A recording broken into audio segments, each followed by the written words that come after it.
الحمد للہ وکفی والصلاة والسلام علی عبادہ الذین اصطفی خصوصاً علی افضلہم وخاتم النبیین محمد الامین وعلی آلہ وصحبہ اجمعین اما بعد فاعوذ باللہ من الشیطان الرجیم بسم اللہ الرحمن الرحیم وَإِذَا أُنزِلَتْ سُورَةٌ أَنْ آمِنُوا بِاللَّهِ وَجَاهِدُوا مَعَ رَسُولِهِ اسْتَأْذَنَكَ أُولُو الطَّوْلِ مِنْهُمْ وَقَالُوا ذَرْنَا نَكُن مَّعَ الْقَاعِدِينَ رَضُوا بِأَن يَكُونُوا مَعَ الْخَوَالِفِ وَطُبِعَ عَلَىٰ قُلُوبِهِمْ فَهُمْ لَا يَفْقَهُونَ صدق اللہ العظیم۔ سورہ توبہ میں ابھی یہی منافقین کا بیان چل رہا ہے، اور جب کوئی سورت نازل ہوتی ہے کہ ایمان لاؤ اللہ پر اور جہاد کرو اس کے رسول کے ساتھ مل کر، استاذنک اولو الطول منہم، تو ان میں سے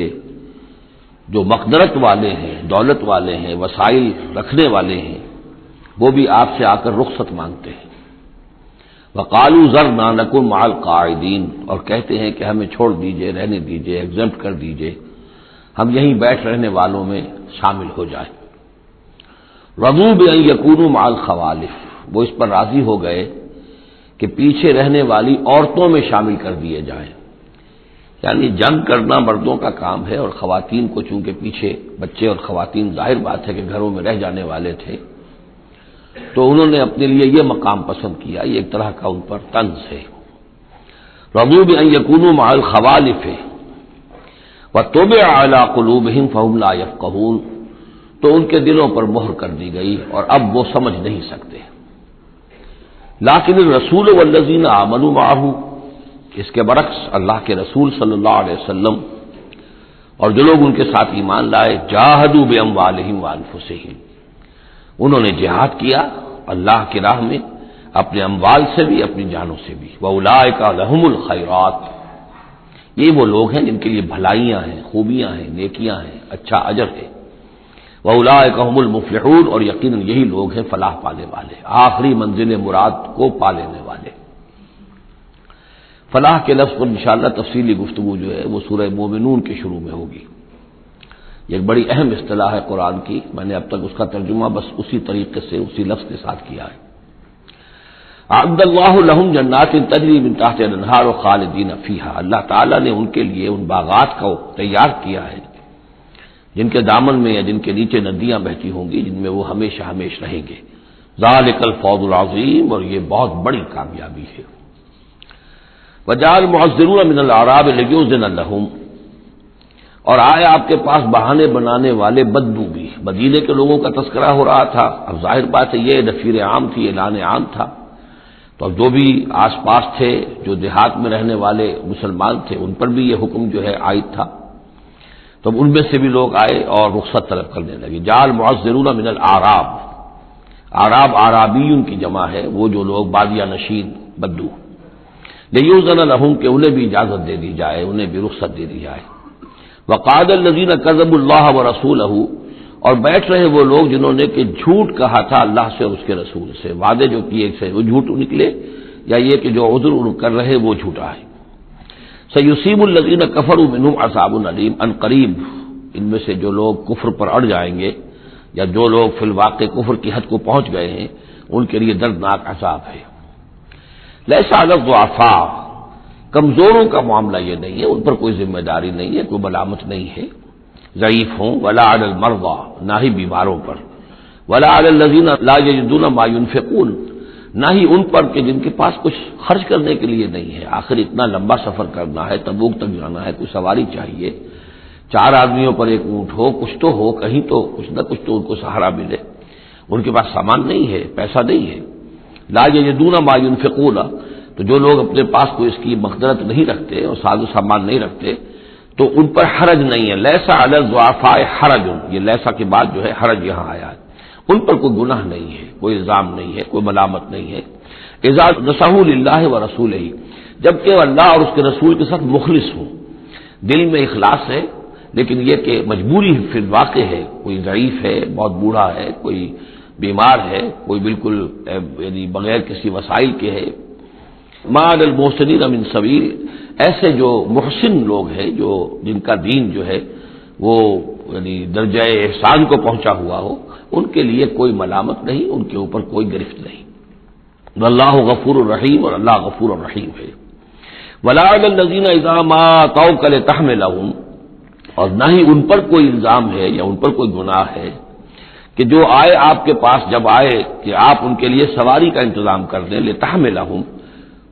قلتا، تو اے نبی آپ نے فرمایا، لا اجد ما احملکم علیہ، نہیں میرے پاس بھی کوئی سواری کا بندوبست نہیں ہے، میں نہیں پاتا کوئی چیز جس پر کہ آپ کو سوار کر سکوں۔ تولوا، تو مجبوراً وہ لوٹ گئے، واعینہم تفیض من الدمع، اور ان کے آنکھوں سے آنسو جاری تھے،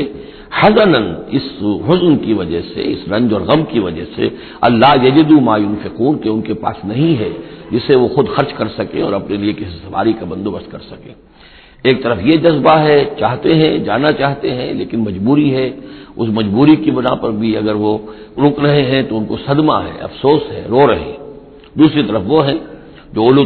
طول ہیں، ان کے پاس سب کچھ موجود ہے، وسائل و ذرائع ہیں، لیکن جانے کو تیار نہیں۔ انما السبیل علی الذین یستأذنونک وهم اغنیاء، ملامت اور الزام تو ان لوگوں پر ہے کہ جو آپ سے رخصت مانگتے ہیں جبکہ وہ غنی ہیں، مالدار ہیں۔ رضوا بأن یکونوا مع الخوالق، وہ راضی ہو گئے اس پر کہ وہ پیچھے رہنے والی خواتین ہی کے ساتھ ہو جائیں۔ وطبع اللہ علی قلوبہم، اللہ نے ان کے دلوں پر مہر کر دی، فہم لا یعلمون، اور اب وہ صحیح علم سے بے بہرہ ہو چکے ہیں۔ یعتذرون الیکم اذا رجعتم الیہم، اب یعتذرون چونکہ یہ فعل مضارع ہے تو یہ بھی ہو سکتا ہے کہ کر رہے ہیں ترجمہ ہو کہ وہ اب بہانے بنا رہے ہیں یا عذر پیش کر رہے ہیں، اور یہ بھی کہ کریں گے۔ تو اس اعتبار سے یہ آیات یہ بھی ممکن ہے کہ اثناء سفر میں، واپسی کا جو سفر ہے تبوک سے، اس میں نازل ہوئی ہو، اور یہاں پھر ہم مستقبل کے حوالے سے اس کا ترجمہ کریں گے، اور یہ بھی ہو سکتا ہے کہ مدینے واپس تشریف لانے کے بعد یہ آیات نازل ہوئی ہوں، تو اب حال میں اس کا ترجمہ ہوگا۔ بہانے بنائیں گے وہ لوگ کہ جن کی طرف کہ تم جاؤ گے لوٹ کر، یا بہانے بنا رہے ہیں تمہارے پاس آ کر وہ لوگ کہ جن کے پاس تم آ گئے ہو لوٹ کر، یہ دونوں ترجمے ممکن ہیں۔ قل لا تعتذروا، کہہ دیجئے یا کہہ دیجئے گا کہ اب بہانے مت بناؤ، کوئی عذر مت تراشو، کوئی لیم ایکسکیوزز پیش نہ کرو، لن نؤمن لکم، اب ہم تمہاری بات نہیں مانیں گے۔ قد نبأنا اللہ من اخبارکم، اللہ تعالیٰ نے ہمیں تمہاری خبروں سے پورے طور پر مطلع کر دیا ہے۔ پہلے تو معاملہ یہ تھا تبوک پر جانے سے قبل حضور کا معاملہ کہ وہ اپنی شرافت اور اپنی مروت کے اندر جس نے آ کر جو بات کہی تسلیم کر لی۔ اب چونکہ اس دوران میں یہ ساری آیات اتر چکی ہیں اور اللہ تعالیٰ نے جو کچھ ان کے اندر تھا چھپا ہوا وہ بھی کھول کر بیان کر دیا ہے، تو کہہ دیا گیا کہ اب آپ ڈنکے کی چوٹ کہہ دیجئے، لن نؤمن لکم، اب ہم تمہاری بات نہیں مانیں گے۔ قد نبأنا اللہ من اخبارکم، اللہ تعالیٰ نے تمہاری اخبار پر، تمہاری خبروں پر، تمہاری کیفیات پر ہمیں مطلع کر دیا ہے۔ وَسَيَرَ اللَّهُ عَمَلَكُمْ وَرَسُولُهُ، اب عنقریب مستقبل میں اللہ تعالیٰ تمہارے عمل کو دیکھے گا اور اس کا رسول بھی دیکھیں گے صلی اللہ علیہ وسلم، یعنی آئندہ تمہارا کیا ایٹیچیوڈ رہتا ہے۔ ثُمَّ تُرَدُّونَ إِلَىٰ عَالِمِ الْغَيْبِ وَالشَّهَادَةِ، پھر تمہیں لوٹا دیا جائے گا اس ہستی کی طرف جو کھلے اور چھپے کی جاننے والی ہے۔ فَيُنَبِّئُكُم بِمَا كُنتُمْ تَعْمَلُونَ، تو پھر وہ تمہیں جتلا دے گا جو کچھ کہ تم کرتے رہے تھے۔ سَيَحْلِفُونَ بِاللَّهِ لَكُمْ إِذَا انقلبتم، یہ یقیناً قسمیں کھا کھا کر، حلف اٹھا کر اللہ کا کہیں گے جبکہ تم ان کی طرف لوٹ جاؤ گے یا آ گئے ہو، الیہم لتعرضوا عنہم، تاکہ آپ اعراض کریں، تاکہ مسلمانوں ان کو چھوڑ دیں، ان سے کوئی باز پرس نہ کریں، انہیں کوئی صدا نہ دیں، اعراض کریں۔ فاعرضوا عنہم، ٹھیک ہے ان سے اعراض کرو، ان سے آپ توجہ جو ہے پھیر لیجئے۔ انہم رجس، یقیناً یہ لوگ ناپاک ہیں۔ ومأواہم جہنم، اور ان کا ٹھکانہ آگ ہے۔ جزاء بما كانوا یکسبون، بدلہ اس کا جو یہ کمائی انہوں نے کی ہے۔ یحلفون لکم لترضوا عنہم، یہ جو قسمیں کھا رہے ہیں مسلمانوں تمہارے پاس آ کر، اس لیے تاکہ تمہیں راضی کر دیں، تم ان سے راضی ہو جاؤ۔ اس لیے کہ ظاہر بات ہے کہ ایک معاشرہ تھا، مدینے میں رہتے تھے، ان کے بھائی بند تھے، ان کے دوست تھے، احباب تھے، اوس اور خزرج کے اندر رشتہ داریاں تھیں، تو اب بالکل آؤٹ کاسٹ ہو جانا معاشرے میں، تو ظاہر بات ہے کہ وہ پھر کوشش کرتے تھے کہ سارے مسلمان ہم سے بدظن نہ ہو جائیں، سب لوگ جو ہیں بدگمان ہو جائیں، تو ہم تو آؤٹ کاسٹ ہو جائیں گے، گویا کہ معاشرے میں اچھوت ہو جائیں گے۔ تو وہ آ کے لوگوں سے ملاقاتیں کر کر کے پھر ان کو بتاتے تھے کہ نہیں، ہمارا تو یہ عذر تھا، یہ مجبوری تھی، ہماری نیتوں پر شک نہ کرو۔ یحلفون لکم لترضوا عنہم، اے مسلمانوں یہ تمہارے سامنے قسمیں کھا کھا کر اپنے خلوص کا جو اطمینان تمہیں کرانا چاہ رہے ہیں وہ اس لیے کہ تم ان سے راضی ہو جاؤ۔ فَإِن تَرْضَوْا عَنْهُمْ فَإِنَّ اللَّهَ لَا يَرْضَىٰ عَنِ الْقَوْمِ الْفَاسِقِينَ، تو اگر تم ان سے راضی ہو بھی گئے تو اللہ تعالیٰ ان نافرمانوں سے راضی ہونے والا نہیں ہے۔ الاعراب اشد کفرا ونفاقا، بدو لوگ جو ہیں دیہاتی بادیہ نشین وہ کفر اور نفاق میں اور بھی زیادہ سخت ہیں۔ وَأَجْدَرُ أَن لَّا يَعْلَمُوا حُدُودَ مَا أَنزَلَ اللَّهُ عَلَىٰ رَسُولِهِ، اور زیادہ لائق ہیں اس کے کہ نا واقف ہوں اس چیز کی حدود سے اور اس چیز کی تفاصیل سے کہ جو اللہ تعالیٰ نے اپنے رسول پر نازل فرمائی۔ یعنی مدینے والے تو پھر بھی حضور کی صحبت سے فیضیاب ہوتے ہیں، مختلف مواقع پر انہیں تعلیم کا سلسلہ حاصل ہے، جمعے کے خطبے ہوتے ہیں، حضور کا نصیحت کا معاملہ چلتا رہتا ہے، تو ظاہر بات ہے کہ جو لوگ ان چیزوں سے بھی محروم ہیں، بادیہ نشین ہیں، شاذ کبھی کوئی آیا مدینے میں تو حضور سے کی صحبت سے فیضیاب ہو گیا، لہذا فطری طور پر معقول اور منطقی طور پر کفر اور شرک، کفر اور نفاق ان میں جو ہے وہ شدید تر ہے۔ واللہ علیم الحکیم، اور اللہ تعالیٰ سب کچھ جاننے والا اور کمال حکمت والا ہے۔ ومن الاعراب، اور ان بدوؤں میں سے وہ بھی ہیں من یتخذ ما ينفق مغرما، کہ جو کچھ انہیں خرچ کرنا پڑتا ہے اسے وہ تاوان سمجھتے ہیں، یعنی زکوٰۃ ہے، عشر ہے، جو بھی اب ان کے اوپر عائد ہو گیا ہے، جو محصولات ہیں اسلامی نظام کے، اب یہ چونکہ ان کو دینے پڑ رہے ہیں، پہلے تو کوئی نظام ایسا تھا نہیں، تو یہ ان کو ایسے محسوس کرتے جیسے کوئی تاوان۔ وَيَتَرَبَّصُ بِكُمُ الدَّوَائِرَ، اور وہ منتظر ہیں کہ کوئی گردش زمانہ آئے اور یہ جو حکومت قائم ہوئی ہے مدینے میں جس کی وجہ سے ہمیں یہ سب کچھ کرنا پڑ رہا ہے، کوئی اس کے اندر تبدیلی پیدا ہو جائے، وہ حکومت ختم ہو جائے۔ علیہم دائرۃ السوء، اصل میں بری گردش خود ان کے اوپر مسلط ہے، یعنی جو منافقت ہے جو ان کے دلوں کے اندر، وہ ہے اصل برائی کے جو ان پر مسلط ہے۔ واللہ سمیع علیم، اور اللہ سب کچھ سننے والا اور جاننے والا ہے۔ ومن الاعراب من یؤمن باللہ والیوم الآخر، اور اعراب سب کے سب ویسے نہیں ہیں بلکہ ان میں سے ایسے بھی ہیں، من الاعراب ہے، انہی بدوؤں میں وہ بھی ہیں من یؤمن باللہ والیوم الآخر، جو ایمان رکھتے ہیں اللہ پر، یوم آخر پر، ویتخذ ما ينفق، اور جو چیز بھی وہ خرچ کرتے ہیں اللہ کی راہ میں اس کو سمجھتے ہیں قربات عند اللہ، کہ اللہ تعالیٰ کے قرب کا ذریعہ ہوگا، تقرب اللہ کا ذریعہ بن جائے گا، ہمارا یہ صدقہ، ہمارا یہ خیرات، ہمارا یہ دین کے لیے انفاق جو ہے یہ اللہ تعالیٰ سے ہمیں قرب عطا کرے گا۔ وصلوات الرسول، اور رسول صلی اللہ علیہ وسلم کی طرف سے عنایتیں ہوں گی اور ان کی دعائیں ہماری شامل حال ہو جائیں گی، گویا کہ صاحب ایمان بھی تھے ان بدوؤں میں، سب کے سب منافق ہی نہیں تھے۔ الا انہا قربۃ لہم، آگاہ ہو جاؤ، ہاں ان کا یہ انفاق اللہ کی راہ میں خرچ کرنا یقیناً ان کے لیے باعث تقرب ہے اللہ کے لیے، اللہ کے نزدیک۔ سیدخلہم اللہ فی رحمتہ، ان قریب اللہ تعالیٰ انہیں اپنی رحمت میں داخل کرے گا۔ ان اللہ غفور الرحیم، یقیناً اللہ تعالیٰ معاف فرمانے والا، رحم فرمانے والا ہے۔ اب جو مضمون آ رہا ہے 13ویں رکوع میں، اس میں کیٹیگرائز کیا جا رہا ہے کہ اہل ایمان جو تھے اس وقت، یا یوں سمجھیے کہ جو مسلمان تھے ان میں کیا حفظ مراتب کا معاملہ کیا تھا۔ ظاہر بات ہے کہ تمام اہل ایمان ایک درجے کے تو نہیں تھے، خدا پنج انگشت یکساں نہ کرد، نہ ہر زن زنست و نہ ہر مرد مرد، نہ تمام مومن ایک جیسے تھے، نہ تمام منافق ایک جیسے تھے، نہ تمام کمزور لوگ ایک جیسے تھے، تو یہ بھی بڑی یوں سمجھیے کہ حکمت قرآنی کا ایک اہم موضوع ہے، اس لیے کہ آئندہ بھی جب بھی کبھی کسی مسلمان معاشرے میں کوئی دینی تحریک اٹھے گی، ظاہر بات ہے جیسا کہ میں نے عرض کیا ہے انسانی فطرت میں تو کوئی تبدیلی نہیں ہوئی ہے، اسی طرح کے صورتحال پیش آئے گی، تو اس کی پہچان کے لیے لوگوں کے درمیان درجے بندی کا ایک فہم اور تفقع حاصل کرنے کے لیے یہ آیات جو ہیں یہ بہت ہی اہم ہیں۔ والسابقون الاولون من المہاجرین والانصار، اور پہل سبقت کرنے والے مہاجرین میں سے اور انصار میں سے، والذین اتبعوہم باحسان، اور وہ لوگ جنہوں نے ان کی پیروی کی بھلائی کے ساتھ، نیکی کے ساتھ، رضی اللہ عنہم ورضوا عنہ، اللہ ان سے راضی ہو گیا اور وہ اس سے راضی ہو گئے، وعد لہم جنات تجری تحتها الانہار خالدین فیہا ابدا، ان کے نیچے ندیاں بہتی ہوں گی، اللہ نے وہ باغات تیار کر دیے ہیں ان کے لیے جن کے نیچے ندیاں بہتی ہوں گی، اس میں وہ ہمیشہ ہمیشہ رہیں گے، ذالک الفوز العظیم، یہی ہے بہت بڑی کامیابی۔ اب یہ ٹاپ کی ہیں، دو درجے ہیں، دو مراتب ہیں۔ جیسے ایک مرتبہ ہم دیکھ چکے سورہ نساء میں انبیاء، صدیقین، شہداء، صالحین، یہ گویا کہ ایک خاص اعتبار سے، اب اس کی تفاصیل میں جانے کا یہ موقع نہیں ہے، یہ مختلف اعتبارات سے درجہ بندی ہوتی ہے۔ ایک یہ درجہ بندی ہمارے سامنے آ رہی ہے کہ ٹاپ کے دو جو ہیں ان کے لیے الفاظ آئے السابقون الاولون اور والذین اتبعوہم باحسان، یہ وہ لوگ ہیں نیک سرشت اور جن کی فطرتیں سلیمہ اور جن کی عقل سلیم تھی، لیکن ان میں بھی دو درجے تھے۔ ایک درجہ وہ تھا کہ جن میں اتنی ہمت بھی ہوتی ہے کہ جیسے ہی حق سامنے آئے فوراً قبول کر لے اور بالکل دائیں بائیں نہ دیکھیں کہ اس سے پھر کیا لازم آئے گا، کیا چھوڑنا پڑے گا، کیا کرنا پڑے گا، بلکہ یہ کہ بس ان کے لیے حق جو ہے وہ اتنی بڑی قیمتی شے ہے کہ اس کے مل جانے کے بعد ہر چہ بعد آباد اب جو ہونا ہے وہ ہو جائے۔ وہ تاخیر نہیں کرتے، دیر نہیں کرتے، ان میں ہمت ہوتی ہے۔ وہ یہ نہیں دیکھتے کہ اس پگڈنڈی پہ چلنے والے تو کوئی ہے ہی نہیں، بلکہ یہ کہ اگر پہلے ہی میں کیسے چھلانگ لگا دوں، کیسے میں چل پڑوں، کوئی مجھے آگے چلتا ہوا نظر ہی نہیں آ رہا ہے،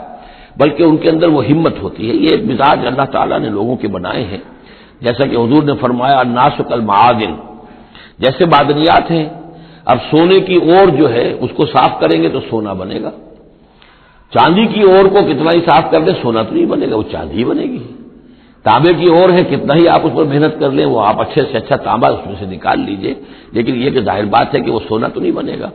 اسی طرح الناس کالمعادن، لوگوں کا معاملہ بھی یہ ہے کہ ان کی بھی اللہ تعالیٰ کی طرف سے جو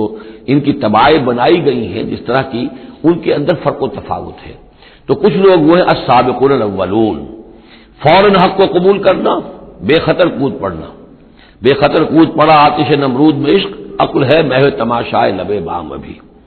کچھ دوسرے لوگ ہوتے ہیں سلیم الفطرت بھی ہیں اور ان کو بھی بات سمجھ میں آ گئی ہے، لیکن ہمت میں تھوڑے سے کم ہوتے ہیں۔ پہلے ذرا کچھ لوگ آگے چل کے معلوم ہو جائے کہ ایک دو آدمی آگے بھی جا رہے ہیں تو آج راستہ ہوگا، یہ آخر جو چل رہے ہیں یہ لوگ، اگر انہوں نے ہمت کر لی ہے تو چلو ہم بھی ہمت کریں۔ تو والذین اتبعوہم باحسان، جو ان کے پیچھے چلے، ان کا اتباع کیا، لیکن کیا نیک نیتی سے، اس میں کوئی خلل نہیں، کوئی فساد نہیں، وہ بات باقی ساری ٹھیک ہے، بس تھوڑی سی اس کو کہنا چاہیے کہ جس کو ہمت کہا جائے، وہ ہمت کے اندر جو ہے ہمت مرداں، وہ اس کے اندر کوئی کمی ہے، لیکن ان دونوں کو بریکٹ کر لیا ہے۔ والسابقون الاولون من المہاجرین والانصار، اچھا یہ بھی نوٹ کر لیجئے کہ انصار تو ایمان لائے 10-11 سال کے بعد۔ اب ظاہر بات ہے کہ متبعین باحسان جو مہاجرین کے ہیں وہ زمانی اعتبار سے انصار سے پہلے ایمان لائے ہیں، لیکن مزاج کا معاملہ ہوتا ہے۔ انصار میں سے بھی بعض وہ تھے فوری طور پر انہوں نے قبول کیا اور اسی طرح کیا، یکسو ہو گئے، ہر چہ بعد آباد کشتی دراب انداختے۔ تو یہ مزاج کی بات ہے، اس کا زمانے سے تعلق نہیں ہے، یہ مزاج کی بات ہے۔ کسی بھی وقت اور آئندہ بھی ہمیشہ ایسا رہے گا، کچھ لوگ ایسے ہوں گے کہ جو حق کو قبول کرتے ہیں اور پھر قطعاً نہیں پرواہ کرتے، دائیں بائیں نہیں دیکھتے، کوئی آ رہا ہے یا نہیں آ رہا، کوئی ساتھ دے رہا ہے یا نہیں دے رہا ہے، کچھ نہیں، کوئی خطرات ہیں، کوئی مشکلات ہیں، کوئی مصائب آئیں گے، ہر چہ بعد آباد۔ کچھ لوگ ہیں جو ذرا دائیں بائیں دیکھ کر تھوڑا سا چلتے ہیں، ان کی ہمت جو ہے اتنی نہیں ہوتی۔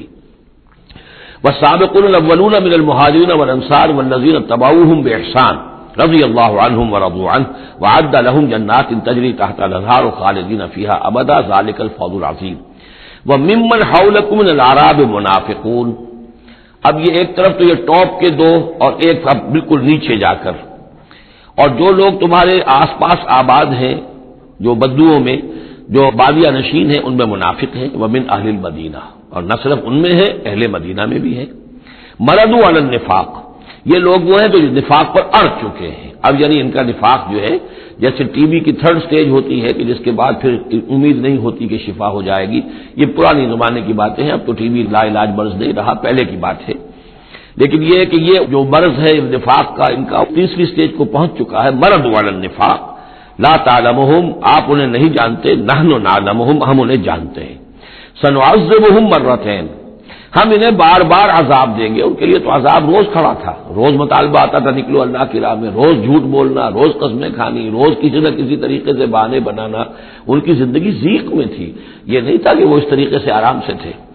ثم یردون الی عذاب عظیم، اور پھر ان کو لوٹا دیا جائے گا ایک بہت بڑے عذاب کی طرف، وہ آخرت کا عذاب ہے۔ اس کے بعد اب درمیان میں پھر دو کیٹیگریز آ رہی ہیں، وہ لوگ کہ جو کچھ نیمے درو نیمے برو ہیں، منافق نہیں ہیں لیکن ہمت کی بہت کمی ہے، کچھ چلنا چاہتے بھی ہیں، کچھ نہیں چل پاتے ہیں، کچھ چلتے ہیں لیکن کبھی کبھی کسی سے غلطی بھی ہو جاتی ہے، کوئی ہمت بھی کرتے ہیں لیکن کبھی کوئی غلبہ ہو جاتا ہے، کوئی کسل ہو جاتا ہے، کوئی سستی طاری ہو جاتی ہے۔ اب ان کی کیٹیگری آ رہی ہے، لیکن ان کو بھی دو حصوں میں تقسیم کریں گے۔ وآخرون اعترفوا بذنوبہم، اور کچھ لوگ اور ہیں جو اپنے گناہوں کا اعتراف کرتے رہتے ہیں، اپنی کوتاہیوں کا، جھوٹ نہیں بولتے، جھوٹا بہانہ نہیں بناتے، جھوٹی قسم نہیں کھاتے، ہم سے خطا ہو گئی، ہم سے غلطی ہو گئی، واقعتاً ہم سے کوتاہی ہوئی ہے، واقعتاً ہم اپنے اہل و عیال کے اندر مصروف ہو کر اور اپنے فرائض کے ادا کرنے میں کوتاہی کا ثبوت دیتے رہے ہیں۔ یہ اعتراف، جب تک اعتراف ہوگا نفاق نہیں شمار ہوگا۔ جہاں جھوٹا بہانہ آنا شروع ہوا وہ نفاق ہے، اور جہاں جھوٹی قسم آ گئی وہ نفاق کی دوسری سٹیج ہے، اور اس کے بعد تیسری سٹیج یہ ہوتی ہے کہ اہل ایمان سے انہیں ضد ہو جاتی ہے، قد ہو جاتی ہے، دشمنی ہو جاتی ہے کہ یہ بے وقوف لوگ جو ہیں ان کی وجہ سے ہم پریشان ہو رہے ہیں، اگر یہ بھی ہماری طرح بیٹھ رہے تو ہمیں بھی کوئی پوچھے نہیں اور ہمارے اوپر بھی کوئی عتاب نہ آئے۔ یہ چونکہ فوراً وہ تو جیسے ہی آواز آئی اور یہ چل پڑتے ہیں، لہذا بجائے اس کے کہ ان کے بارے میں اچھے احساسات و جذبات ہوں کہ چلیے اللہ ان کو توفیق دے رہا ہے، بلکہ ان سے ایک دشمنی اور ایک ان کے دلوں کے اندر عداوت پیدا ہو جاتی ہے۔ وہ ہے نفاق۔ یہ اور کیٹیگری ہے کہ جو نفاق سب سے نیچے کر لیجئے اور سب سے اوپر وہ دو ہیں، والسابقون الاولون من المہاجرین والانصار والذین اتبعوہم بإحسان۔ اب ان کے درمیان میں یہ دو سٹیجز ہیں۔ وآخرون اعترفوا بذنوبہم، اور کچھ لوگ اور ہیں جنہوں نے اپنی کوتاہیوں کا، اپنی تقصیر کا اعتراف کیا۔ خلطوا عملا صالحا وآخر سیئا، انہوں نے کچھ گڑبڑ کیا ہوا ہے، نیک کام بھی کرتے ہیں، ایثار بھی کرتے ہیں، انفاق بھی کرتے ہیں، لیکن یہ کہ کبھی کوئی غلط کام بھی کر بیٹھتے ہیں، کوئی بری حرکت بھی سرزد ہو جاتی ہے۔ عسى الله ان يتوب عليهم، اللہ تعالیٰ امید دلاتا ہے کہ اللہ تعالیٰ ان کی توبہ کو قبول فرمائے گا اور ان کی توبہ جو ہے ان کو توبہ کی توفیق دے گا۔ ان اللہ غفور الرحیم، یقینا اللہ تعالیٰ غفور اور رحیم ہے۔ اس میں شان نزول کے اعتبار سے ایک روایت بھی ہے، حضرت ابو لبابہ تھے رضی اللہ تعالیٰ عنہ اور ان کے کچھ ساتھی تھے، ان سے غزوہ تبوک کے موقع پر یہ کوتاہی ہو گئی کہ کثرت کی وجہ سے اور مال اور دنیا میں اپنے مصروفیات اور مشاغل کی وجہ سے نہیں جا سکے، لیکن یہ ہے کہ ان کو شدید فوراً ہی احساس ہو گیا کہ ان سے تو بہت بڑی غلطی ہوئی ہے، بڑی خطا ہو گئی ہے، بڑی کوتاہی ہوئی ہے، اور اس احساس کی وجہ سے اس درجے ان کو اندر جو ہے ندامت کے جذبات پیدا ہوئے کہ انہوں نے اپنے آپ کو مسجد نبوی کے ستونوں سے باندھ لیا کہ اب حضور ہی آئیں گے اور اگر اعلان فرمائیں گے کہ ہماری توبہ قبول کر لی ہے اللہ تعالیٰ نے اور اپنے دست مبارک سے ہمیں کھولیں گے، تب ہم یہاں سے آزاد ہوں گے، ورنہ ہم یہیں پر اپنی جانیں دے دیں گے، اپنے آپ کو باندھے رکھیں گے ان ستونوں کے ساتھ۔ پھر حضور واپس تشریف لائے ہیں اور یہ آیات جب نازل ہوئی عسى الله ان يتوب عليهم، اللہ تعالیٰ ان قریب، یا اللہ توقع ہے اللہ ان کی توبہ قبول فرمائے گا، تب حضور نے آ کر انہیں کھولا اور انہیں یہ خوشخبری دی کہ ان کی توبہ جو ہے اللہ نے قبول کر لی ہے۔ یہ وہی بات ہے جو سورہ نساء میں بھی ہم پڑھ چکے ہیں، ثم يتوبون من قریب، وہ لوگ انما التوبۃ علی اللہ للذین یعملون السوء بجہالۃ ثم يتوبون من قریب، فوری طور پر جو ہے انسان کے اندر وہ ایمانی جذبات جو ہیں دوبارہ عود کر آئیں اور وہ فوراً توبہ کرے، تو ایسی توبہ کا قبول کرنا جو ہے اللہ تعالیٰ نے گویا کہ اپنے ذمے واجب ٹھہرایا ہوا ہے۔ البتہ یہ کہ پھر ان کے بارے میں خاص طور پر یہ حکم ہوا خذ من اموالہم صدقۃ، روایت میں تو یہ آتا ہے کہ وہ خود بھی لے کر آئے تھے مال کہ یہ اللہ تعالیٰ نے جو ہماری توبہ قبول کی ہے تو ہم یہ اس کے شکرانے کے طور پر اللہ کی راہ میں یہ مال پیش کرتے ہیں اپنا، لیکن یہ کہ یہ قاعدہ کلیہ بھی ہے کہ خذ من اموالہم صدقۃ، جہاں تک منافقین کا معاملہ تھا روک دیا گیا، ان کے اب آپ صدقات قبول نہ کیجیے، اب ان کے نفقات اللہ کے ہاں قبول نہیں ہوں گے، لیکن یہ چونکہ ضعفاء ہیں، یہ کمزور ہیں، یہ منافق نہیں ہے مخلص، کمزور مخلص ہے، لہذا ان کے لیے کہ ان کے اموال میں سے صدقہ آپ قبول فرما لیجیے، خذ من اموالہم صدقۃ تطہرہم وتزکیہم بہا، اس طرح ان کے مال سے صدقہ قبول کرنے کا نتیجہ یہ نکلے گا کہ آپ ان کو پاک کریں گے اور تزکیہ کریں گے ان کا اس صدقے کے ذریعے سے۔ وصلی علیہم، ان کے لیے دعائیں کیجیے، ان صلاتک سکن لہم، یقیناً نبی آپ کی دعا جو ہے ان کے حق میں وہ بہت ہی سکون بخش ہے کہ انہیں یہ خیال ہو کہ ہم سے جو خطا ہوئی تھی ہم نے بھی استغفار کیا، توبہ کی ہے، اور اللہ کے رسول بھی ہمارے لیے دعا کر رہے ہیں۔ واللہ سمیع علیم، اور اللہ سب کچھ سننے والا اور جاننے والا ہے۔ الم یعلموا ان اللہ هو يقبل التوبۃ عن عبادہ، کیا وہ نہیں جانتے کہ اللہ تعالیٰ اپنے بندوں کی توبہ قبول فرماتا ہے؟ وَيَأْخُذُ الصَّدَقَاتِ، اللہ تعالیٰ بندوں کے صدقات قبول کرتا ہے۔ یعنی اللہ کا احسان ہے. صدقہ وہ شے ہے، خیرات وہ شے ہے، حضور نے اپنے اوپر حرام کی، اپنی اولاد پر حرام کی ہے. اللہ تعالیٰ کی وہ شان ہے، وہ الغنی ہے، لیکن وہ کہتا ہے میں تو قبول کرتا ہوں. میرے دین کے لیے تم خرچ کرتے ہو، میرے لیے میری رضا جوئی کے لیے خرچ کرتے ہو، تو میں تو تمہارے صدقات کو قبول کرتا ہوں. فرمایا کہ الم یعلموا ان اللہ هو يقبل التوبۃ عن عباده ويأخذ الصدقات، وہ صدقات قبول فرما لیتا ہے. وان اللہ هو التواب الرحیم، اور وہ تو بہت ہی توبہ کا قبول فرمانے والا اور بہت رحم فرمانے والا ہے. وقل اعملوا، لیکن ساتھ ہی آپ ان کو، وہی جو کمزور لوگ تھے، کہہ دیجئے، یہ بھی کہہ دیجئے اعملوا، اب دیکھو عمل کرو، اب محنت کرو، اثر نو کمر کسو، پہلے سے بڑھ کر افسر فروشی اور جاں فشانی ہونی چاہیے. فَسَيَرَى اللَّهُ عَمَلَكُمْ وَرَسُولُهُ، تو آئندہ اللہ بھی اور اس کے رسول بھی تمہارے عمل کو دیکھیں گے، تمہارا رویہ کیا رہتا ہے، تم نے کتنی اصلاح کی ہے، دوبارہ تو نہیں پھر تمہارا قدم پھسل رہا ہے. والمؤمنون، اور اہل ایمان بھی دیکھیں گے. وَسَتُرَدُّونَ إِلَىٰ عَالِمِ الْغَيْبِ وَالشَّهَادَةِ، اور پھر وہ وقت آ جائے گا جب تمہیں لوٹا دیا جائے گا اس کی طرف کہ جو کھلے اور چھپے سب چیز کا جاننے والا ہے. فَيُنَبِّئُكُم بِمَا كُنتُمْ تَعْمَلُونَ، اور پھر وہ تمہیں بتا دے گا جو کچھ کہ تم کرتے رہے تھے، تمہارے سارے اعمال سامنے آئیں گے. فَمَن يَعْمَلْ مِثْقَالَ ذَرَّةٍ خَيْرًا يَرَهُ وَمَن يَعْمَلْ مِثْقَالَ ذَرَّةٍ شَرًّا يَرَهُ. اس کے بعد تو دودھ کا دودھ، پانی کا پانی ہو ہی جانا ہے. وَآخَرُونَ مُرْجَوْنَ لِأَمْرِ اللَّهِ، اب یہ اس ضعفاء میں سے ایک سیکنڈ کیٹیگری ہے. یہ سیکنڈ کیٹیگری وہ ہے کہ جو اس میں 3 اصحاب ہیں، اور ان میں خاص طور پر کعب ابن مالک رضی اللہ تعالیٰ عنہ انصاری صحابی، ان کی طویل ترین حدیث جو ہے بخاری شریف میں آئی ہے، جنہوں نے سارا یہ واقعہ درج کیا ہے. مولانا مودودی نے تفہیم القرآن میں بھی وہ پوری نقل کی ہوئی ہے، تو اس لیے حدیث کی کتاب کا ملنا شاید آپ کے لیے مشکل ہو، لیکن یہ کہ تفہیم القرآن عام طور پر مل جاتی ہے، تو وہاں وہ واقعتاً سبق آموز ہے بہت، کہ وہ پورا معاشرہ کیا تھا، کیا تعلقات تھے حضور کے اور صحابہ کے. اب حضور سزا دے رہے تھے تو کس طور سے دے رہے تھے، جن کو سزا دی جا رہی تھی ان کے احساسات کیا تھے، معاشرے میں جو لوگ تھے جن کو سزا دی گئی تھی ان کے جو رشتہ دار تھے، یہاں تک کہ ان کی بیویاں، ان کا کیا طرز عمل تھا. تو یہ ایک جو اسلامی معاشرہ ہونا چاہیے صحیح معنی میں، اور جماعتی زندگی، دینی جماعتی زندگی جس پر ہونی چاہیے، اس کی بہترین تصویر ہے کہ جو اس طویل حدیث میں آئی ہے. یہ 3 حضرات ایسے تھے کہ جن کے ساتھ معاملہ وہی ہوا کہ یہ بھی کوئی ڈھیل دیتے رہے، اچھا چلیں گے، کل چلے جائیں گے. حضرت کعب ابن مالک فرماتے ہیں کہ میں ان دنوں بہت ہی صحت مند بھی تھا، میرے پاس مال بھی بہت تھا، میرے پاس جو اونٹنی تھی وہ بھی بہت تگڑی تھی، اور میں نے کہا چند دن اور حضور تو چلیں گے 30,000 کا لشکر لے کر، تو ظاہر بات ہے رفتار جو ہے کم ہوگی، تم ابھی اور گھر میں ٹھنڈی چھاؤں جو ہے گھر کی اور اپنے باغ کی اور اپنے جو ہے آرام کر لو، پھر تیزی کے ساتھ دوڑتے ہوئے جا کے حضور سے مل جانا. اب شیطان جو ہے اسی طریقے سے تعویق کراتا ہے، تاخیر کراتا ہے، تاکہ یہ کہ پھر ہوتے ہوتے اچانک ایک دن محسوس ہوا کہ اب تو چاہے میں کتنا ہی تیز دوڑوں میں حضور سے نہیں مل سکتا، بس وہ ہاتھ پاؤں ڈھیلے پڑ گئے. لیکن یہ کہ اس کے بعد بھی جب حضور صلی اللہ علیہ وسلم تشریف لائے ہیں اس وقت تک بھی انہوں نے خود کوئی اقدام نہیں کیا اپنی توبہ کا، بلکہ یہ کہ حضور نے جب بلا کے لوگوں سے بات پوچھ کرنی شروع کی ہے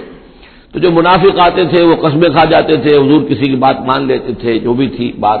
جب ان کی باری آئی تو حضور مسکرائے. حضور کو معلوم تھا کہ یہ ظاہر بات ہے کہ کعب ابن مالک جو ہے منافقین میں سے نہیں ہے. فرمائیے آپ کا مسئلہ کیا ہوا تھا؟ انہوں نے صاف کہہ دیا کہ حضور یہ لوگ جو جھوٹی قسمیں کھا کھا کر بچ گئے ہیں آپ کے ہاں سے، مجھے بھی اللہ نے زبان دی ہے، میں بھی بہت سے جھوٹی باتیں بھی کہہ سکتا ہوں، لیکن صحیح بات یہ کہ کوئی عذر نہیں ہے میرے پاس. میں جتنا ان دنوں صحت مند تھا اتنا کبھی صحت مند نہیں تھا، جتنا ان دنوں غنی تھا اتنا کبھی غنی نہیں تھا، میرے پاس کوئی عذر نہیں ہے سوائے اس کے کہ شیطان مجھے ورغلاتا رہا. تو حضور نے پھر ان کو، اور ان کے ساتھ 2 اور ساتھی تھے، ایسے 3 کا معاملہ یہ تھا، تو انہیں ایک سزا دی گئی، اور سزا مقاطعے کی تھی، سوشل بائیکاٹ، کوئی ان سے بات نہ کرے.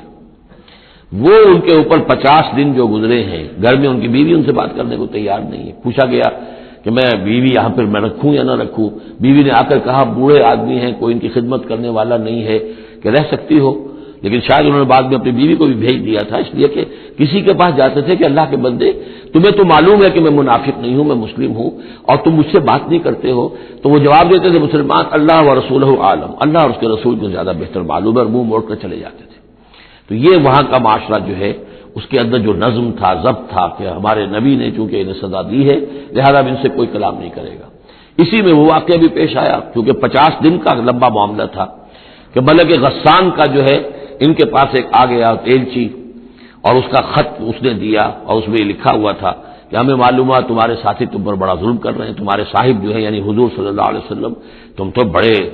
شریف آدمی ہو اور تم بڑے اپنی قوم کے جو ہے وہ بہت سربراہ لوگوں میں سے ہو، تم ایسے تو نہیں ہو کہ تم اس طرح ذلیل کیا جائے، تم ہمارے پاس آؤ، ہم تمہیں اپنے یعنی اونچے درجے دیں گے اپنے دربار میں۔ تو انہوں نے کہا یہ اور مصیبت آئی اور وہ خط لے کر پھاڑا اور تندور کے اندر پھینک دیا، ورنہ یہ کہ اگر ذرا سی بھی کوئی کمزوری ہوتی تو یہ کہ اس شیطان نے اس کمزوری کو ایکسپلائٹ کرنے کا بھی اتنا بڑا جو ہے داؤ کھیلا تھا۔ بہرحال ان کا ذکر ہے یہ۔ وآخرون مرجون لامر اللہ، اور کچھ اور ہیں کہ جن کے معاملے کو مؤخر کر دیا گیا ہے اللہ کے حکم سے، اما یعذبہم، اللہ چاہے گا تو انہیں عذاب دے گا، واما یتوب علیہم، اور چاہے گا تو ان کو بھی توبہ کی توفیق دے گا یا ان کی توبہ قبول فرما لے گا، واللہ علیم حکیم، اور اللہ علیم اور حکیم ہے۔ ان کا ذکر جو ہے پھر بعد میں آئے گا، کچھ عرصے کے بعد گویا کہ وہ آیات نازل ہوئی کہ جن میں ان کی توبہ بھی بعد میں قبول ہو گئی، لیکن 50 دن کا بڑا سخت سوشل بائیکاٹ۔ والذین اتخذوا مسجدا ضرارا وکفرا وتفریقا بین المؤمنین وارصادا لمن حارب اللہ ورسولہ من قبل، اور وہ لوگ کہ جنہوں نے ایک مسجد بنائی ہے ضرار کے طور پر، زدم زدہ، ضرر سے ضرار باب مفعلہ ہے، وکفرا اور کفر کے لیے، وتفریقا بین المؤمنین اور اہل ایمان میں تفریق پیدا کرنے کے لیے، وارصادا لمن حارب اللہ ورسولہ، اور ان لوگوں کو گھات فراہم کرنے کے لیے، جائے پناہ دینے کے لیے کہ جو اللہ اور اس کے رسول سے جنگ کر رہے ہوں، من قبل، جو کہ اس سے پہلے سے اللہ اور اس کے رسول سے جنگ کر رہے تھے۔ یہ مسجد ضرار بنائی تھی منافقین نے مدینے کے اندر، اور مسجد قباء کے قریب کے علاقے ہی میں تھی یہ، اور یہ اصل میں اس کے پیچھے ایک شخص تھا ابو عامر راہب، خزرج کا یہ شخص تھا، اور یہ شخص بھی ویسے بڑا عالم شخص تھا، اور یہ عیسائی ہو گیا تھا اور راہب ہو گیا تھا، جیسے کہ ورقہ ابن نوفل تھے، وہ قرشی تھے، لیکن وہ بھی ان کی طبیعت سلیم تھی، عقل سلیم اور فطرت سلیمہ کی روشنی میں انہوں نے بھی اس وقت پھر بت پرستی چھوڑ کر اور عیسائیت اختیار کر لی تھی۔ کان یکتب التوراۃ بالعبرانیہ، اور اتنے بڑے عالم تھے کہ تورات عبرانی زبان میں لکھا کرتے تھے۔ تو اس حوالے سے اسی طرح کی ایک پیرلل شخصیت یہ ہے، ابو عامر خزرج کے تھے یہ، لیکن یہ شخص جو ہے راہب بنا، لیکن اس کو معاملہ برعکس ہوا۔ ورقہ ابن نوفل نے تو حضور کی تصدیق کی، جب حضرت خدیجہ رضی اللہ تعالی عنہا لے کر گئی ہیں حضور کو، ان کا کہ یہ وہی ناموس ہے جو موسیٰ اور عیسیٰ پر آیا تھا، اور اللہ کرے کہ میں اس وقت تک زندہ رہوں جب کہ آپ کی قوم آپ کو یہاں سے نکال دے گی۔ تو حضور حیران ہوئے، اب مخرجیہم، کیا یہ لوگ مجھے یہاں سے نکال دیں گے؟ تو ان کا کہ ہاں یہ معاملہ ایسا ہی ہے جس کے ساتھ بھی ہوا ہے، پھر اس کی قوم نے اس کے ساتھ دشمنی کی ہے۔ تو برعکس رویہ یہ تھا اس کا، ابو عامر خزرجی کا، کہ یہ جو ہے حضور کا شدید ترین دشمن ہو گیا۔ بدر کی شکست جب ہو گئی کفار کو، تو پھر یہ مکے ہی میں جا کر آباد ہو گیا، اور وہاں یہ سازش کرتا رہا، اور یہ فوج جو ابو سفیان لے کر آئے احد میں، اس کے پیچھے بھی اس کی سازش کار فرما تھی، اور احد میں ساتھ آیا مشرکین کے، اور وہاں آ کر اس نے مسلمانوں کے جب لشکر آمنے سامنے ہوئے تھے دامن احد میں، تو اس نے باہر نکل کر تقریر کی تھی انصار مدینہ پر، جو بھی اثرات اس کے تھے، قدیم کے نیک آدمی تھا، عالم آدمی تھا، زاہد آدمی تھا، راہب تھا، تو اس حوالے سے اس نے چاہا تھا کہ انصار کو برگشتہ کریں محمد رسول اللہ صلی اللہ علیہ وسلم سے کہ وہ علیحدہ ہو جائیں، لیکن اس کی کوئی چال چلی نہیں تھی، کامیاب نہیں ہو پائی تھی۔ پھر یہ کہ اس کے بعد جب حنین کی بھی جنگ ہو چکی، اور پھر تھک ہار کر جب اسے معلوم ہوا جزیرہ نماء عرب میں تو میرے لیے کوئی جگہ نہیں ہے، تو پھر وہ شام چلا گیا تھا۔ شام میں مقیم رہ کر اس کا سلسلہ جنبانی جاری تھا مدینے کے منافقین کے ساتھ، اور وہاں سے اس نے انہیں حکم دیا کہ ایک مسجد بناؤ، ہو ذرا مدینے سے باہر، تاکہ جو بھی ہمارے سازشی عناصر ہیں وہ وہاں جمع ہو سکیں۔ یہ آپ کہیں گے مسجد ہے، یہ تو ہم مسجد میں نماز پڑھنے کے لیے جمع ہوتے ہیں، اور چونکہ مدینے سے ذرا باہر ہوگی لہذا اس کی خبریں بھی عام طور پر لوگوں کو نہیں ملیں گی، باہر سے کوئی پیغام مجھے بھیجنا ہوگا میں وہاں پہنچا دوں گا۔ تو نام اس کا مسجد رکھا گیا، اصل میں وہ فتنے کا ایک مرکز تھا جو تعبیر کیا گیا۔ تو والذین اتخذوا مسجدا ضرارا وکفرا وتفریقا بین المؤمنین وارصادا لمن حارب اللہ ورسولہ، یہ تھے مقاصد اس مسجد کی تعمیر کے، مسجد نما عمارت جو انہوں نے بنائی تھی، کہ وہ اصل میں مسلمانوں کو نقصان پہنچانے کے لیے، کفر کی تقویت کے لیے، اہل ایمان میں تفریق پیدا کرنے کے لیے، اور جو بھی اللہ اور اس کے رسول کے دشمن ہیں ان کو ایک جائے پناہ اور ان کے لیے ایک گھات کی جگہ کہ وہ وہاں جا کر آ کر بیٹھے، جی مسافر ہیں مسجد کے اندر ٹھہرے ہوئے ہیں، ان کے اوپر کوئی جو ہے کوئی تعارض ان سے نہ کرے۔ وَلَيَحْلِفُنَّ إِنْ أَرَدْنَا الا الحسنى، اور ان قریب وہ قسمیں کھا کھا کر کہیں گے کہ نہیں نہیں حضور، ہماری کوئی بری نیت نہیں تھی، کوئی ارادہ نہیں تھا، بلکہ یہ کہ ہم نے تو نیکی کا ارادہ کیا تھا۔ اصل میں دوسری مسجد ہم سے دور پڑتی تھی، کچھ جماعت میں ہماری کچھ نمازیں رہ جاتی تھی جماعت سے، ہم نے کہا کہ ہم ایک مسجد اور بنا لیں تاکہ ہماری تمام جو نمازیں ہیں باجماعت ادا ہو جائیں۔ واللہ یشہد انہم لکاذبون، اللہ گواہی دیتا ہے کہ یہ جھوٹے ہیں۔ لا تقم فیہ، انہوں نے آ کے حضور سے درخواست کی، ایک دفعہ حضور آپ تشریف لے چلیے، آپ کے آنے سے وہاں بڑی برکت ہو جائے گی، تو آپ مسجد جو ہے ہماری اس کو بھی یہ سعادت نصیب ہو جائے کہ آپ قدم رنجا فرمائیں وہاں، لیکن اللہ تعالیٰ نے بر وقت روک دیا۔ لا تقم فیہ ابدا، اے نبی آپ اس مسجد میں کبھی کھڑے نہ ہو۔ لمسجد اسست علی التقوی من اول یوم، یقیناً وہ مسجد جو پہلے دن ہی سے تقوی پر تعمیر کی گئی، مسجد قباء قریب ہی تھی، اور یہ وہ مسجد ہے کہ جو سب سے پہلے تعمیر ہوئی ہے اور اس کی بنیاد تقوی پر تھی۔ حضور جب ہجرت کا سفر اختیار کر کے آئے تھے، مدینے پہنچے تو وہاں پہلا پڑاؤ تھا، مدینے سے 3 میل باہر، اس پڑاؤ کی جگہ پر یہ وہ مسجد قباء ہے۔ تو مسجد اسست علی التقوی من اول یوم، پہلے دن سے جو مسجد جو ہے تقوی پر جس کی بنیاد رکھی گئی، احق ان تقوم فیہ، وہ زیادہ حقدار ہے، مستحق ہے اس کی کہ آپ اس میں کھڑے ہوں، اس میں نماز پڑھیں۔ فیہ رجال یحبون ان یتطہروا، اس میں وہ لوگ ہیں کہ جن کو بڑی پسند ہے یہ بات کہ وہ بہت پاک رہیں، بہت پاک رہیں۔ واللہ یحب المطہرین، اور اللہ تعالیٰ کو ایسے لوگ بہت پسند ہیں کہ جو بہت زیادہ پاکی کو پسند کرتے ہوں۔ ان سے پوچھا گیا پھر مسجد قباء والے مسلمانوں سے کہ آپ لوگوں کی وہ کون سا وصف ہے آپ کا جس کی وجہ سے اللہ تعالیٰ نے اتنی مدح فرمائی ہے کہ یہ بڑے متطہرین ہیں، مطہرین، اور اللہ ان کو پسند کرتا ہے؟ تو انہوں نے فرمایا کہ ہم قضاء حاجت کے بعد ڈھیلے بھی استعمال کرتے ہیں، پھر پانی سے بھی طہارت کرتے ہیں۔ تو یہ دونوں طریقے سے وہ اپنا استنجا جو ہے وہ پوری طریقے سے کرتے تھے، اسی کو سمجھا گیا ہے کہ اللہ تعالیٰ نے اس کی تعریف فرمائی ہے۔ فیہ رجال یحبون ان یتطہروا واللہ یحب المطہرین، افمن اسس بنیانہ علی تقوی من اللہ ورضوان، تو کیا بھلا وہ کہ جس نے اپنی بنیاد رکھی ہو اپنی عمارت کی تقوی پر، اللہ کی طرف سے اور اس کی رضا پر، وہ بہتر ہے ام من اسس بنیانہ، یا وہ کہ جس نے اپنی تعبیر کی بنیاد رکھی ہے علی شفا جرف ہار، ایک ایسی کھائی کے کنارے پر جس کا کنارہ گرا چاہتا ہے، فنہار بہ فی نار جہنم، تو پھر وہ اس کو لے کر گر گیا نار جہنم میں۔ یعنی یہ کہ انسان تعبیر کرتا ہے تو کچھ جگہ دیکھتا ہے، فرض کیجئے کوئی ایسی جگہ ہے کہ نیچے سے کھوکھلی ہے، آپ نے دیکھا ہوگا بعض جگہ دریاؤں کے کناروں کے اوپر کہ نیچے سے لیکن اوپر کنارہ چلا آ رہا ہے، اب اس کنارے کے اوپر جو ہے جس کے نیچے سپورٹ نہیں ہے، کوئی تعمیر کرے گا تو تعمیر کہاں جائے گی؟ وہ تو ظاہر بات ہے کہ وہ دریا میں گر جائے گی۔ تو اصل میں یہ جو تدبیریں ہوتی ہیں منافقین کی، ان کی مثال ایسے ہے کہ جہنم کے کنارے کے اوپر یہ خشکی ہے، اس کا کنارہ باہر نکلا ہوا ہے، اس پر یہ اپنی تعمیر کر رہے ہیں، ظاہر بات ہے کہ وہ کنارہ بھی ڈھہ جائے گا اور ان کو اور ان کی تعمیر کو لے کر جہنم میں جا گرے گا۔ واللہ لا یہدی القوم الظالمین، اور اللہ تعالیٰ ایسے ظالم لوگوں کو راہیاب نہیں کرتا۔ لا یزال بنیانہم الذی بنوا ریبۃ فی قلوبہم، یہ عمارت جو انہوں نے بنائی ہے، یعنی یہ جو بھی منافقت کی عمارت انہوں نے تعمیر کی ہے اور تانا بانا بنا ہے، یہ عمارت جو انہوں نے بنائی ہے اب رہے گی ان کے دلوں میں، شکوک و شبہات پیدا کیے رکھے گی، الا ان تقطع قلوبہم، الا یہ کہ ان کے دل کے ٹکڑے کر دیے جائیں۔ اس کو یوں سمجھیے کہ اگر فرض کیجئے کسی کے جسم میں کینسر بہت پھیل گیا ہو تو ظاہر بات ہے آپریشن نہیں ہو سکتا، کیا کریں گے آپ؟ پورے جسم کے ٹکڑے کر دیں گے؟ وہ تو اس ٹیشو میں بھی ہے، اس ٹیشو میں بھی ہے، اس ٹیشو میں بھی ہے، وہاں بھی پہنچ گیا، یہاں بھی پہنچ گیا ہے، اب ممکن نہیں۔ تو اسی طریقے سے ان کے دلوں کے اندر اس کی جڑیں اتنی گہری جا چکی ہیں منافقت کی کہ ان کے دلوں سے منافقت کی جڑیں نکل ہی نہیں سکتی، الا یہ کہ دل کے ٹکڑے ٹکڑے کر دیے جائیں، دل ریشہ ریشہ کر دیا جائے تو جو آپ جڑیں نکال لیں، ورنہ اس کے بغیر ممکن نہیں ہے۔ یعنی اس درجے راسخ ہو چکے ہیں۔ لا یزال بنیانہم الذی بنوا ریبۃ فی قلوبہم الا ان تقطع قلوبہم واللہ علیم حکیم، اللہ تعالی علیم اور حکیم ہے۔ ان اللہ اشتری من المؤمنین انفسهم واموالهم بان لهم الجنہ، یہ دو آیات پھر بہت اہم آ گئی ہیں۔ یقیناً اللہ نے خرید لی ہے اہل ایمان سے ان کی جانیں بھی اور ان کے مال بھی، اس قیمت پر کہ ان کے لیے جنت ہے۔ یقاتلون فی سبیل اللہ، یہ ہے بیع و شراء جو ایک صاحب ایمان کی اللہ کے ساتھ ہو جاتی ہے۔ ان اللہ اشتری، صاحب ایمان بیچتا ہے، اللہ خریدتا ہے۔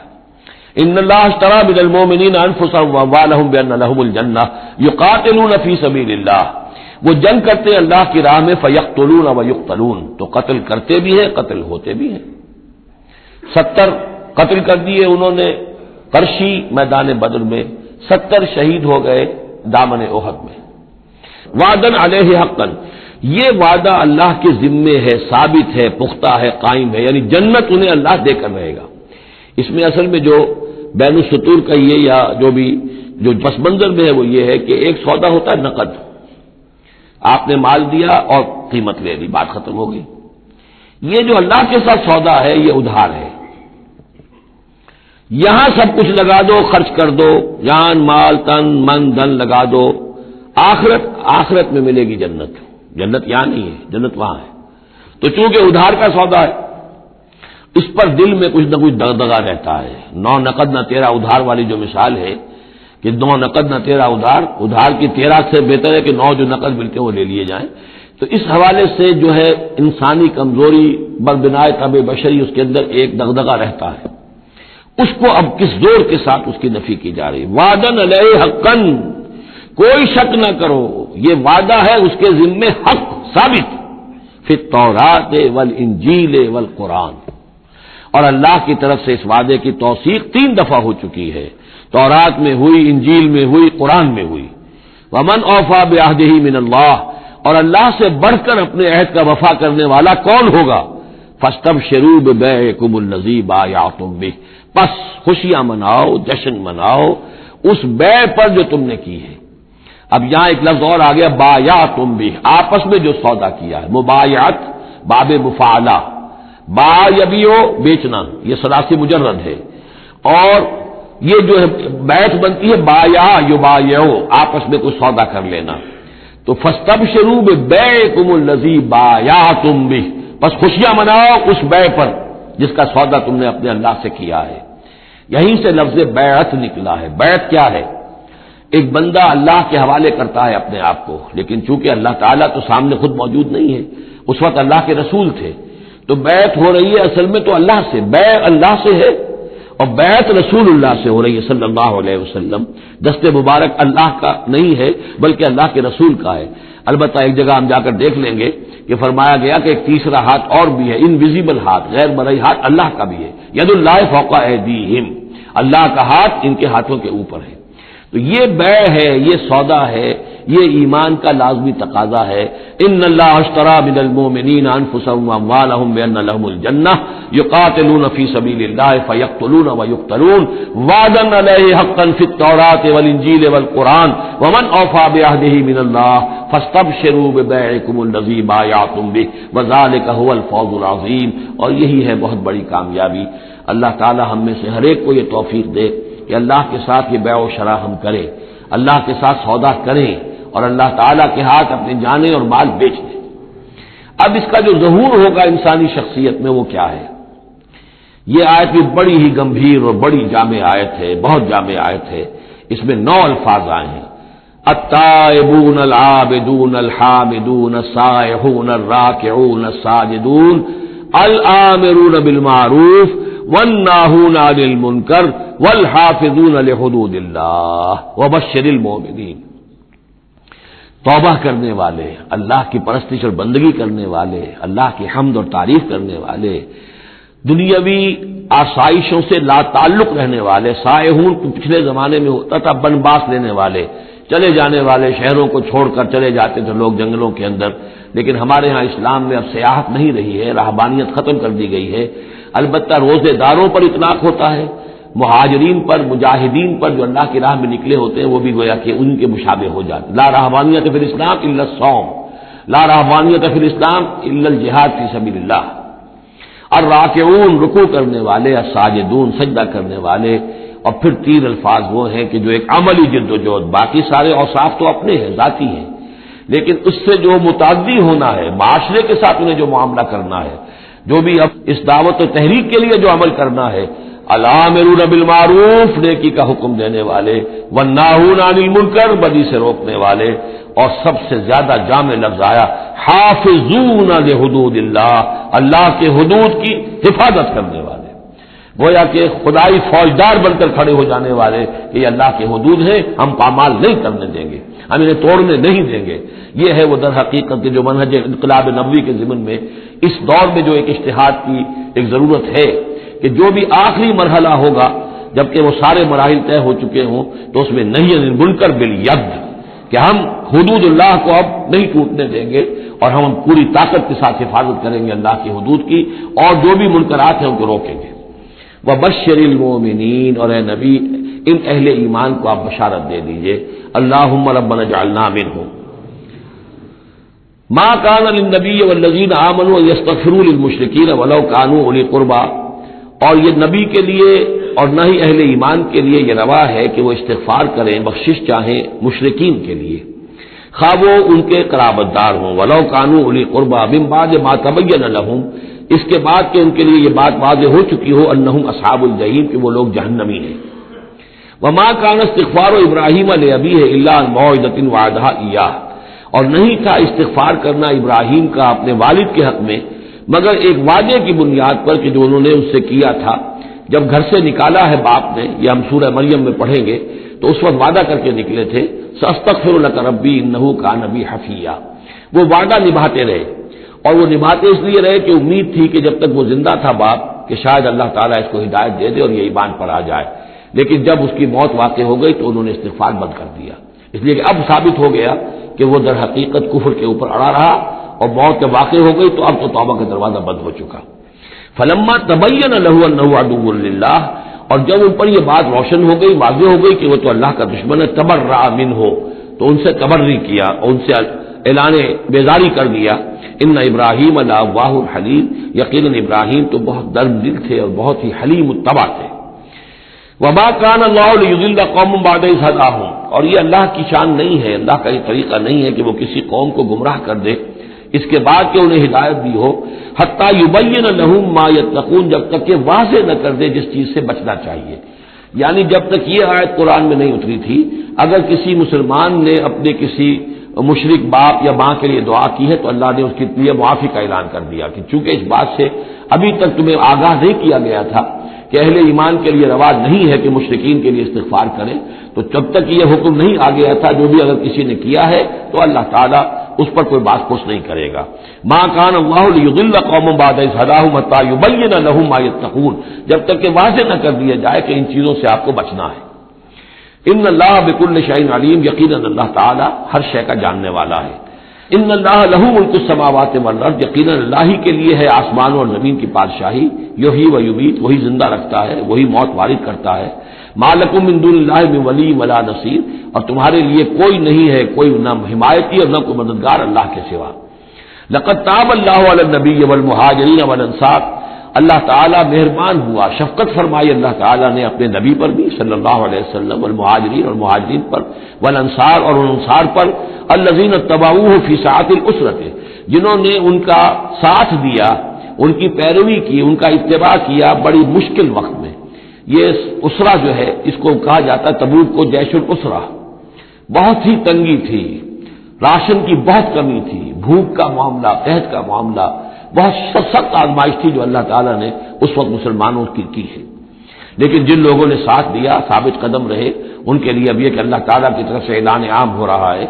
لقد تاب اللہ علی النبی والمہاجرین والانصار الذین اتبعوہ فی ساعۃ العسرۃ من بعد ما کاد یزیغ قلوب فریق منہم، اس کے بعد کہ ان میں سے ایک گروہ کے دل میں کچھ کجی آنے بھی لگی تھی، بل بنائے طب بشری، کہیں نہ کچھ کمزوری، جیسے کہ غزوہ احد میں بھی بنو حارثہ اور بنو سلمہ کے بارے میں عارضی طور پر تھوڑی سی کمزوری آ گئی تھی۔ ثم تاب علیہم، پھر اللہ تعالیٰ نے ان پر توجہ فرمائی، عنایت فرمائی، انہ بہم رؤوف الرحیم، یقیناً وہ ان کے حق میں بہت مہربان ہے، رحم فرمانے والا۔ وعلی الثلاثۃ الذین خلفوا، اور اب یہ اعلان ہو گیا ان تین کے بارے میں بھی جن کا کہ معاملہ مؤخر کر دیا گیا تھا، اور وہ تین کعب ابن مالک اور ان کے ساتھ اور بھی ہلال ابن امیہ اور مرارہ ابن ربیع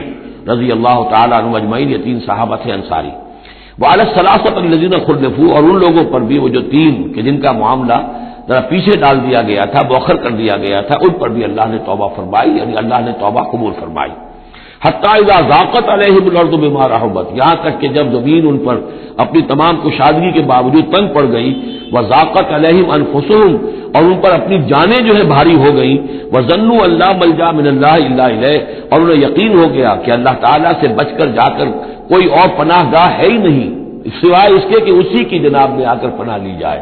لا ملجا من اللہ الا الیہ، جیسے یہ کہ کوئی بچے کو اگر ماں مارتی ہے تو بچہ پھر لپٹتا ہے ماں کی طرف، لپٹتا ہے ماں سے، جائے کہاں؟ ظاہر بات ہے کہ مار رہی ہے ماں، لیکن وہ پھر لپٹ رہا ہے ماں کے ساتھ۔ اسی طرح لا ملجا من اللہ الا الیہ، اللہ تعالیٰ کی طرف سے اگر کوئی سختی بھی آئے، سزا بھی آئے، تو آخر بھاگے جائیں کہاں؟ اللہ ہی کی جناب میں پھر پناہ لینی ہے۔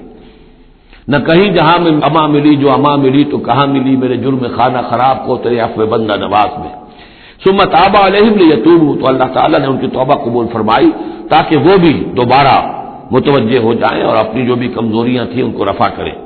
ان اللہ هو التواب الرحیم، یقیناً اللہ تعالیٰ تواب ہے اور رحیم ہے۔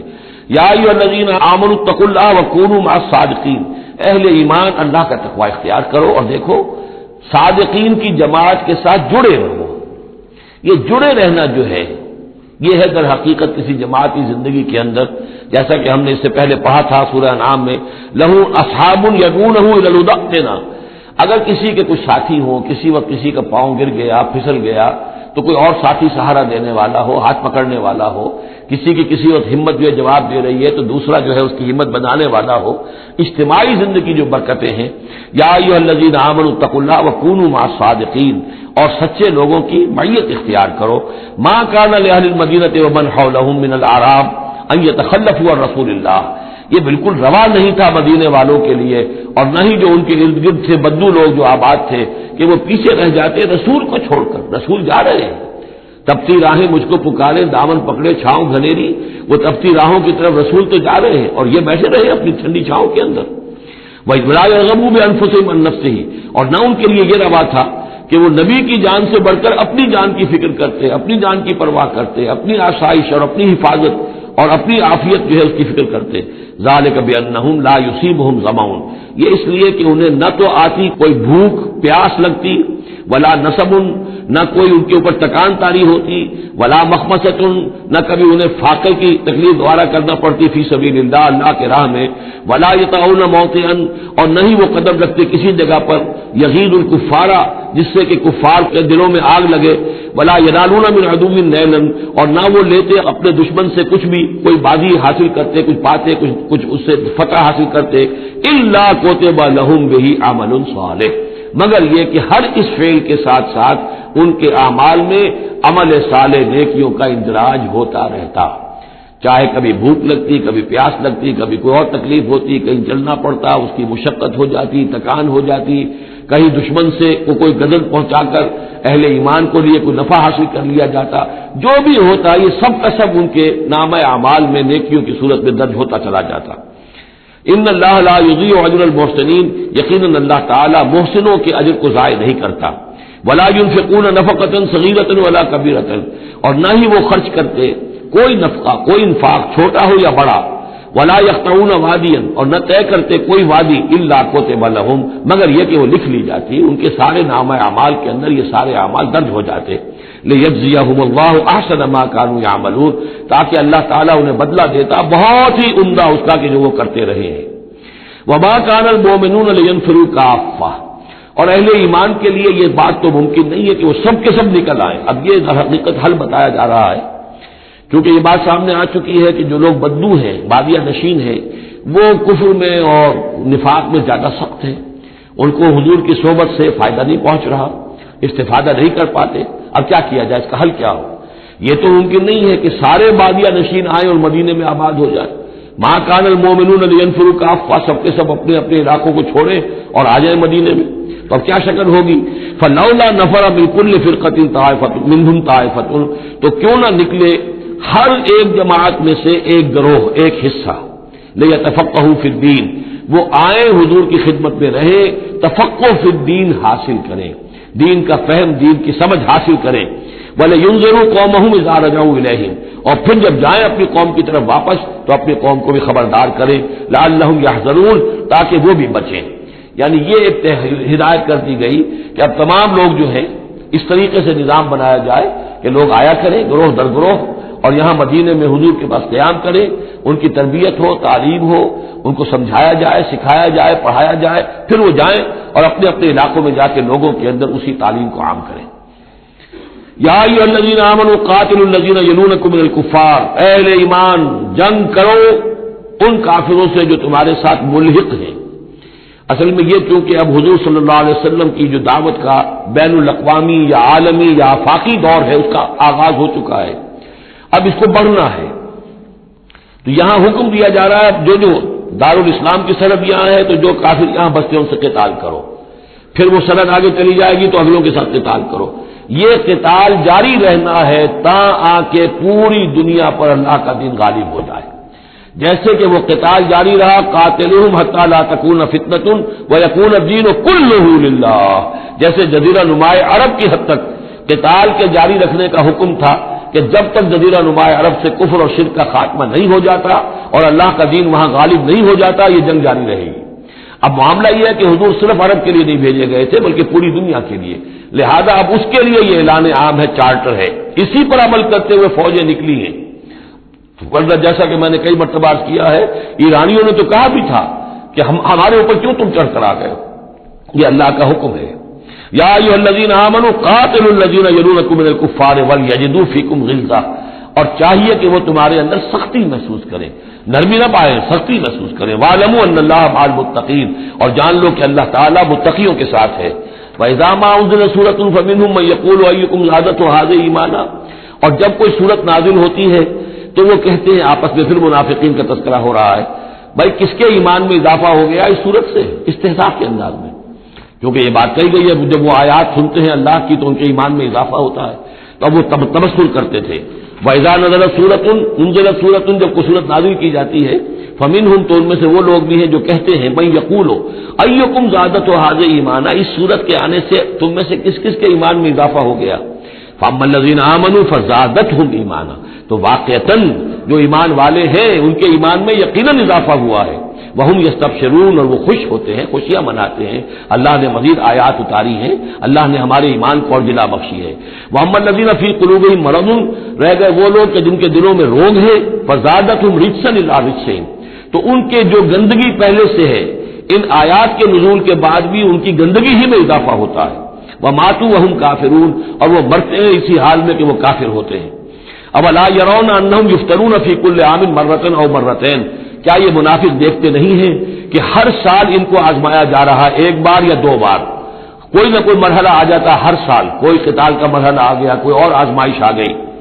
ثم لا يتوبون ولا هم يذكرون، اس کے باوجود نہ یہ توبہ کرتے ہیں اور نہ ہی نصیحت اخذ کرتے ہیں۔ وَإِذَا مَا أُنزِلَتْ سُورَةٌ نَظَرَ بَعْضُهُمْ إِلَىٰ بَعْضٍ، اور جب کوئی سورت نہیں اترتی ہے جس میں قتال کا ذکر بھی ہو جائے تو پھر وہ ایک دوسرے کو دیکھتے ہیں، نَظَرَ بَعْضُهُمْ إِلَىٰ بَعْضٍ، کدنکھیوں سے، آنکھوں میں اشارے کرتے ہیں، هَلْ يَرَاكُم مِّنْ أَحَدٍ، تمہیں کوئی دیکھ تو نہیں رہا، ثم انصرفوا، پھر وہ وہاں سے کھسک جاتے ہیں۔ صرف اللہ قلوبہم، اصل میں اللہ تعالیٰ نے ان کے دلوں کو پھیر دیا ہے، بأنہم قوم لا یفقہون، اس لیے کہ ان کے دل تفقہ سے خالی ہیں۔ اب یہ جو دو آیتیں ہیں یہ قرآن مجید کی عظیم ترین آیات میں سے ہیں۔ لقد جاءکم رسول من انفسکم، لوگوں دیکھو آ گیا ہے تمہارے پاس ہمارا رسول صلی اللہ علیہ وسلم، تم ہی میں سے ہے، انسان ہے، بنی نوع بشر میں سے ہے۔ عزیز علیہ ما عنتم، اور مسلمانوں جو تم پر کوئی بات مشکل کی ہوتی ہے وہ ان پر بھی بڑی بھاری گزرتی ہے۔ حریص علیکم، تمہارے حق میں بہت حریص ہے، سارے خیر، ساری خوبیاں، ساری بھلائیاں اللہ تمہیں دے دے۔ بالمومنین رؤوف الرحیم، اور اہل ایمان کے حق میں وہ شفیق بھی ہیں، رحیم ہیں، مہربان ہیں۔ فإن تولوا، پھر بھی اگر وہ منہ پھیر لے، فقل، تو اے نبی کہہ دیجئے، حسبی اللہ، میرے لیے اللہ کافی ہے، لا الہ الا ہو، اس کے سوا کوئی معبود نہیں، علیہ توکل، تو میں نے اس پر توکل کیا ہے، وہو رب العرش العظیم، اور وہ بہت بڑے عرش کا رب ہے، وہ عرش جو اس کا ہمارے تصور کے اندر آ ہی نہیں سکتا، رب العرش العظیم، بڑے عرش والا مالک ہے۔ بارک اللہ لی ولکم فی القرآن العظیم ونفعنی وإیاکم بالآیات والذکر الحکیم۔